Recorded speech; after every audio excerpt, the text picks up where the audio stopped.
시편은 전체 150개로 구성되어 있습니다. 모세 오경이 5권으로 구성되어 있는 것처럼 시편도 5권으로 구성되어 있습니다.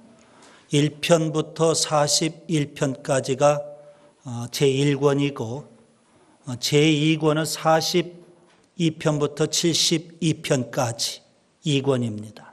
3권은 73편부터 89편까지, 4권은 90편부터 106편까지, 그리고 5권은 107편부터 150편까지 이렇게 구성이 되어 있습니다.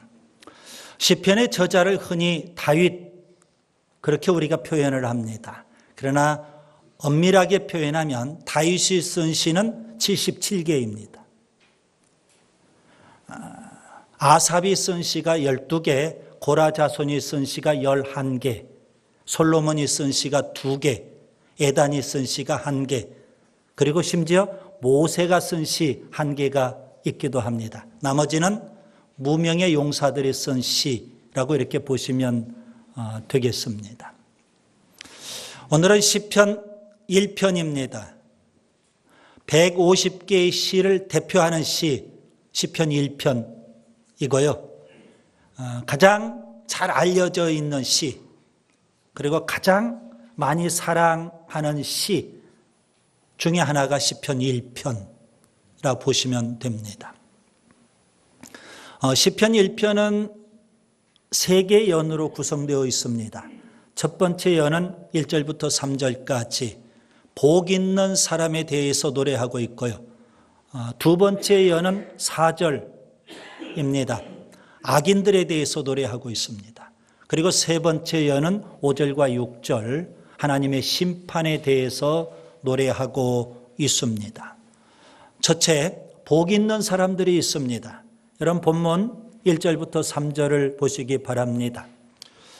악인들, 죄인들, 오만한 자들과 대조해서 복 있는 사람에 대해서 시편 저자가 말씀하고 있습니다. 복 있는 사람은 어떤 사람일까요? 한마디로 표현하면 행복한 사람 이렇게 표현할 수 있습니다. 여러분은 행복한 사람이신지요? 성경에서 복을 말씀하는데요. 복은 두 가지 측면에서 생각할 수 있습니다. 하나는 하나님이 주시는 복, 우리가 흔히 말하는 복입니다. 하나님이 주시는 복, 영어로 말하면 블레싱이 되겠죠. 또 하나는 우리가 느끼는 행복, 영어로 하면 해피니스라고 말할 수 있습니다. 하나님이 주시는 복을 누리는 사람이 진정으로 행복한 사람, 이렇게 표현할 수 있겠습니다. 모든 사람들이 다 행복한 사람 되기를 원합니다. 그런데 실제 행복하게 사는 사람은 썩 많지 않은 듯합니다. 여러분 1절에 보면 악인들, 죄인들, 오만한 자들 복수형으로 표현되어 있어요. 반면에 복 있는 사람은 단수형으로 표현되어 있습니다. 악인들은 많고 죄인들 많고 오만한 자들 참 많은데 복 있는 사람은 상대적으로 많지 않다는 겁니다. 행복한 사람들이 의외로 많지 않은 것을 우린 주변에서 많이 볼 수가 있습니다. 여러분, 복 있는 사람은 어떤 특징을 갖고 있을까요? 행복한 사람은 어떤 특징을 갖고 있을까요? 부자들 잘 조사해 보면 부자가 될 수밖에 없는 특징들이 있어요. 그래서 부자들을 우리가 연구하는 거죠. 공부 잘하는 사람들을 관찰해 보세요. 공부 잘할 수밖에 없는 특징들이 그들에게 있는 겁니다. 성공한 사람들, 성공할 수밖에 없는 특징들이 그들에게 있어요. 행복한 사람, 어떤 특징을 갖고 있을까요? 두 가지 특징을 우리가 살펴볼 수 있는데요. 하나는 소극적인 거고 하나는 적극적인 겁니다. 먼저 소극적인 걸 말씀드릴게요. 1절 보세요. 본문 1절에 보면 한마디로 표현해서 죄를 멀리하는 겁니다. 여러분, 악인들, 죄인들, 오만한 자들을 가까이 하면 그들에게 영향을 받아요. 그들을 배우게 되고 본받게 돼요. 그래서 결국 우리도 죄를 짓게 돼요. 그 죄의 배후에는 마귀가 역사해요. 마귀는 우리의 행복을 빼앗아 가기 위해서, 우리를 망하게 하기 위해서 우리에게 열심히 죄짓고 살라는 겁니다. 이게 마귀의 전략이에요. 우리가 죄를 끊지 못하면, 우리가 죄를 멀리하지 못하면 결코 우리 인생이 행복할 수 없는 겁니다. 행복한 사람의 적극적인 특징이 있어요. 2절을 보세요. 말씀을 가까이 해야 되는 겁니다. 죄는 멀리하고 하나님 말씀은 가까이 해야 되는 겁니다. 여러분은 시편 저자가 지금 노래하는 것처럼 하나님의 말씀을 즐거워하고 계시는지요? 하나님의 말씀을 주야로 묵상하고 계시는지요? 어떤 사람은 이렇게 생각합니다. 내 뜻대로 산다면, 내 마음대로 산다면, 그리고 내가 하고 싶은 일을 할 수만 있다면 내 인생이 행복할 거야. 그렇게 생각합니다. 내가 하고 싶은 일을 열심히 한다고 해서 그 인생이 결코 행복할 수만은 없습니다. 하나님의 말씀대로 살아야 되고요. 아멘. 하나님의 뜻대로 살아야 그 인생이 행복할 수 있습니다. 자, 오늘 2절에 보면 하나님의 말씀을 즐거워한다 그랬어요. 여러분, 설교를 듣기 얼마나 좋아하십니까? 여러분, 성경 읽는 걸 얼마나 좋아하시는지요? 여러분, 하나님 말씀 배우는 것을 얼마나 좋아하고 계시는지요? 오늘 저자는 즐거워한다는 거예요. 한 걸음 더 나아가 그는 말씀을 주야로 묵상한다는 겁니다. 여러분, 여기 묵상이라는 것은 말씀을 깊이 음미하는 것을 의미하죠. 마치 소가 되새김질을 하듯이 그렇게 하나님 말씀을 깊이 음미하는 것을 의미합니다. 그래서 저는 우리가 주일 설교 한 번 듣고 끝나지 말자는 겁니다. 주일 설교 동영상을 우리 순장님을 통해서 여러분들에게 전해드리는 것도 주 중에 계속 말씀을 우리가 깊이 묵상하며 그 말씀 음미하며 그 말씀대로 우리가 살아보자. 그런 의미가 그 속에 담겨 있는 겁니다. 시편 112편 1절에 보면 할렐루야 여호와를 경외하며 그의 계명을 크게 즐거워하는 자는 복이 있도다. 시편 119편 103절에 보면 주의 말씀의 맛이 내게 어찌 그리 단지요 내 입에 꿀보다 더 단이이다. 꿀보다도 더 단 하나님의 말씀을 우리가 경험할 수 있어야 됩니다. 사도행전 17장 11절에 보면 베레아에 있는 사람들은 데살로니가에 있는 사람들보다 더 너그러워서 간절한 마음으로 말씀을 받고 이것이 그러한가 하여 날마다 성경을 상고함으로 그들은 하나님 말씀을 날마다 묵상하고 상고하고 연구를 했던 겁니다. 여러분, 우리가 이렇게 죄는 멀리하고 하나님 말씀은 가까이 하면 어떤 복이 우리에게 주어질까요? 본문 3절을 보세요. 하는 일마다 형통하게 되는 줄 믿습니다. 모든 일들이 술술 잘 풀린다는 의미입니다. 여러분, 내가 무슨 일을 하는데 일이 잘 안 돼요. 하는 그 일이 자꾸 불통이 돼요. 여러분, 그러면 그 인생이 행복할 수 있겠어요? 내가 맘먹은 대로, 내가 계획한 대로, 내가 구상한 대로 일을 해갈 때 그 일이 술술 잘 풀린다면 여러분, 그 인생이 얼마나 행복할까요? 오늘 이렇게 형통의 복을 누리는 사람을 가리켜서 시편 저자는 이렇게 비유를 했죠. 시냇가에 심은 나무와 같다. 우리나라는 사시사철 비가 자주 와요. 오늘 저녁에도 비 온다고 그러죠. 그런데 여러분, 팔레스타인 지역은 비가 귀해요. 1년에 2차례 옵니다. 이른 비, 늦은 비라고 우리가 표현을 해요. 그래서 그들은 비가 귀하기 때문에 여러분 나무도 어디에 심겨져야 돼요? 시냇가에 심겨진 나무가 복 있는 나무예요. 그래야만 철을 따라서 열매를 맺을 수 있기 때문에 그래요. 복 있는 인생이 바로 시냇가에 심은 나무와 같다는 겁니다.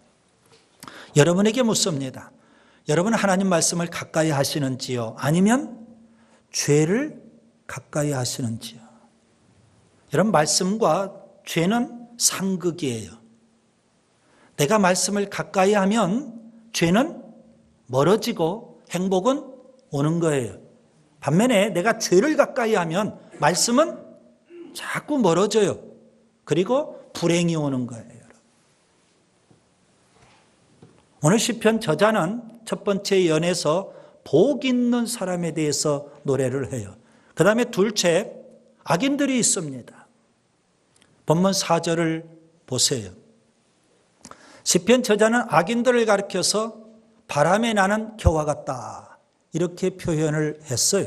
여러분 3절에 시냇가에 심은 나무와 4절에 바람에 나는 겨 얼마나 대조적입니까? 여러분은 어떤 사람 되기를 원하세요? 시냇가에 심은 나무입니까? 아니면 바람에 나는 겨입니까? 여러분 바람에 겨가 다 날아가 버리면 뭐만 남을까요? 알곡이 남는 겁니다. 알곡. 세례 요한은 알곡과 쭉정이의 비유를 말씀했죠. 마태복음 3장 12절에 보면 손에 키를 들고 자기의 타작마당을 정하게 하사 알곡은 모아 곳간에 들이고 쭉정이는 꺼지지 않는 불에 태우시리라. 예수님은 알곡과 가라지의 비유를 말씀하기도 하셨어요. 마태복음 13장 30절 둘 다 추수 때까지 함께 자라게 두라. 추수 때에 내가 추수꾼들에게 말하기를 가라지는 먼저 거두어 불사르게 단으로 묶고 곡식은 모아 내 곡간에 넣으라. 여러분 오늘 본문 4절에서 말하는 악인들은 일종의 가라지와 같은 존재, 쭉정이와 같은 존재, 바람에 나는 겨와 같은 존재라는 겁니다. 한마디로 표현하면 무익한 존재, 쓸모없는 존재, 그런 의미입니다. 자, 그러면 여기 바람에 나는 겨와 같은 존재는 구체적으로 누구를 가리키는 것일까요? 본문 1절을 다시 한번 보세요. 거기에 보면 악인들, 죄인들, 오만한 자들이 나옵니다. 바로 그들이 바람에 나는 겨와 같은 존재, 쓸모없는 인간들이라는 겁니다. 여러분 본문 1절을 좀 더 자세하게 관찰할 필요가 있겠습니다. 악인들의 꾀를 따른다는 표현이 있죠. 그리고 죄인들의 길에 선다는 표현도 있어요. 그리고 오만한 자의 자리에 앉는다는 표현이 있어요.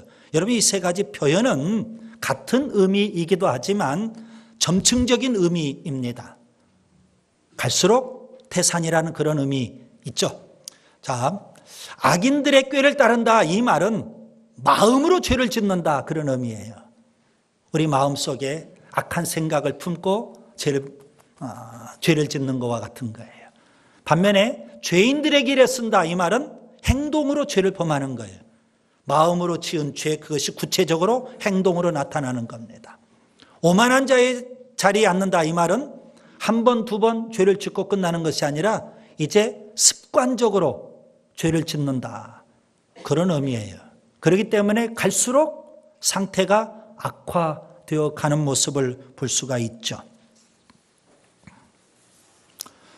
여러분 이렇게 악인들의 꾀를 따르고 죄인들의 길에 서고 오만한 자의 자리에 앉는 상태까지 가면 그 인생은 끝장이에요. 자기가 지은 죄도 모르고 회개할 줄도 모르고 강팍할 대로 강팍하고 완악할 대로 완악한 상태에 놓이고 마는 겁니다. 흔히 이런 말이 있죠. 생각은 행동을 낳고 행동은 습관이 되고 습관은 인격으로 굳어진다는 겁니다. 악인들의 꾀를 우리가 품게 되면 죄인들의 길에 서게 되는 거고요. 끝내는 오만한 자의 자리에 딱 앉게 되는 겁니다. 출애굽기에 보면 바로왕이 나옵니다. 이스라엘 백성들이 애굽의 바로왕 때문에 엄청난 핍박을 받습니다. 이스라엘 백성들은 살려달라고 하나님 앞에 부르짖어요. 결국 하나님께서 모세를 통해서 이스라엘 백성들을 구원하세요.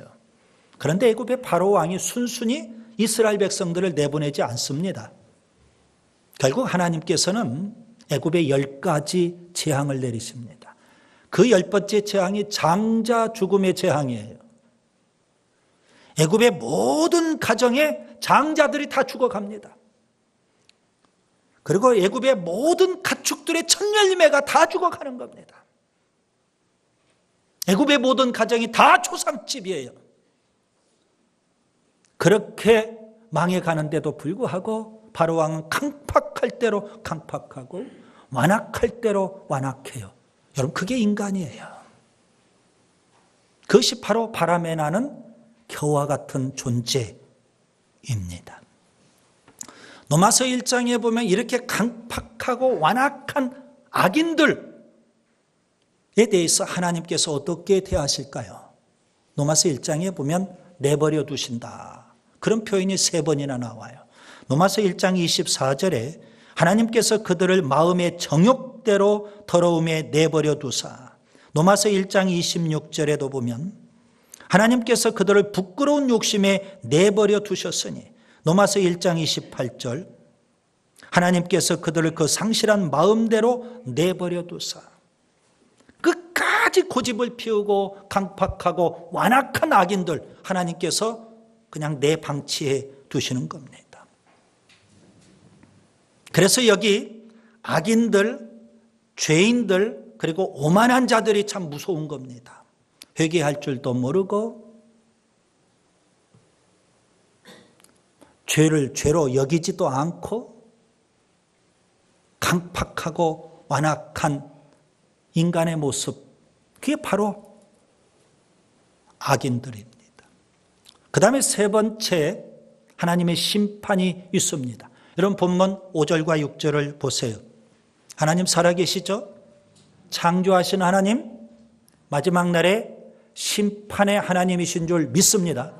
여러분, 인류 역사는 영원히 흘러가는 게 아닙니다. 언젠가는 반드시 끝이 있습니다. 창조로 시작된 인류의 역사, 하나님의 심판으로 종말을 맞게 될 겁니다. 여러분, 오늘 우리가 살고 있는 이 시대가 어떤 시대인지를 우리가 분별해야 되지 않을까요? 모든 사람들이 말합니다. 지금은 마지막 때 중에서도 마지막 때다. 종말지말이라고 말합니다. 분명 주님이 다시 재림하시게 될 거예요. 여러분, 하나님의 심판이 이렇게 서서히 다가오고 있는데 모든 사람들이 다 하나님의 심판대 앞에 설 날이 올 거예요. 악인이든 선인이든 유대인이든 이방인이든 다 주님의 심판대 앞에 서게 돼요. 요한계시록에서는 그 심판을 가리켜서 백부자 심판 이렇게 표현했습니다. 예수님이 오셔서 심판하신다는 겁니다. 초림하신 예수님 이 땅에 오셔서 우리 죄를 지고 십자가에 죽으셨습니다. 사망 권세를 이기고 3일 만에 부활하셨습니다. 그 예수님 승천하셔서 지금 하나님 보좌 우편에 계십니다. 그 예수님이 조만간에 재림하셔요. 재림하실 예수님 만왕의 왕으로 오십니다. 심판주로 오시는 줄 믿습니다. 여러분 본문 5절을 보시면 그러므로 시편 1편의 결론입니다. 여러분 이 땅에는 악인들도 있고 선인들도 있어요. 어떻게 보면 선인들, 의로운 사람들이 악인들보다도 더 잘 살고 더 형통하고 더 성공하고 더 행복하게 살면 얼마나 좋겠어요. 그런데 의인들보다 악인들이 오히려 더 잘 사는 경우도 있어요. 더 형통하는 경우도 많아요. 더 성공하기도 해요. 더 평안하게 사는 것도 같아요. 그렇지만 분명 예수님 재림하시면 의인과 악인들은 분명히 달라집니다. 오늘 본문 4절과 5절에 보니까 본문 5절과 6절에 보면 세 가지가 다르다는 겁니다. 하나님의 심판에 대해서. 첫째, 의인들은 심판을 이기지만 악인들은 심판을 견디지 못한다는 겁니다. 재림하실 예수님 이 땅에 오셔서 심판하시는데 예수님은 두 가지 종류의 책을 갖고 사람들을 심판하셔요. 하나는 생명책이고요. 하나는 악인들의 행위가 기록된 책들이에요. 요한계시록 20장 12절에 나오죠. 생명책에 기록된 의인들은요, 그 심판을 이기고 구원받게 됩니다. 반면에 악인들은요, 심판을 이기지 못한다는, 견디지 못한다. 그 다음에 두 번째, 의인들은 의인들의 모임에 들어가게 되지만 악인들은 의인들의 모임에 들어가지 못한다는 겁니다. 여기 의인들의 모임은 이 땅에서 교회를 가리킨다고 하지만 예수님 재림하시면 우리가 들어가야 될 천국을 가리키는 겁니다. 여러분, 천국은 의인들이 가는 곳이지 악인들이 가는 곳은 결코 아닙니다. 요한계시록 21장 8절에 보면 불신자들, 음행하는 자들, 우상숭배자들, 살인자들, 심지어 거짓말하는 자들, 천국에 가지 못한다는 겁니다. 성경은 그들이 지옥에 가는데요, 지옥을 유황불이 붙는 못이라고 했어요. 그 다음에 세 번째, 의인들은 하나님이 인정하시지만 악인들은 망한다는 겁니다. 여러분, 하나님이 인정하시느냐, 하나님이 인정하시지 않느냐, 이게 참 중요해요. 판단 기준은 하나님이고 심판 기준은 하나님에게 있는 거예요. 하나님으로부터 인정받고 하나님으로부터 의롭다함을 받고 그런 자가 천국에도 가게 되는 거예요. 여러분, 천국은 어떤 곳일까요? 요한계시록 22장에 보니까 하나님과 어린 양의 보좌가 있고요, 생명수의 강이 흐르고요, 생명수의 강 그 좌우에는 생명나무들이 있고요, 12가지 생명 열매를 맺게 되고요, 거기에는 저주도 없고 거기에는 질병도 없고 거기에는 가난도 없고 거기에는 어둠과 밤도 없는 곳이라고 했어요. 그곳에서 영생복락을 누리게 될 거예요. 반면에 악인들은 망합니다. 그들은 망해서 어디로 갈까요? 지옥에 가서 영원히 고통과 형벌을 당할 수밖에 없습니다. 이제 말씀을 정리합니다. 여러분은 행복한 사람인지요? 이 땅에는 의인도 있고 악인도 있습니다. 행복한 사람도 있고 불행한 사람도 있습니다. 하나님이 인정하시는 사람도 있고 하나님이 인정하시지 않는 사람도 있어요. 복받은 사람도 있고 저주받은 사람도 있어요. 복 있는 사람은 하나님이 인정하시는 사람, 하나님으로부터 의롭다 하심을 받는 사람, 죄를 멀리하고 말씀을 가까이 하는 사람이에요. 그런 사람에게 주어진 복은 뭘까요? 하는 일마다 이 땅에서 형통의 복이 주어지고요, 마지막 날에 심판도 이기고요, 천국에서 영생복락을 누릴 수 있어요. 그런 사람이 진정 행복한 사람이에요. 이 땅에서부터 여러분 행복한 사람으로 살 수 있기를 바랍니다.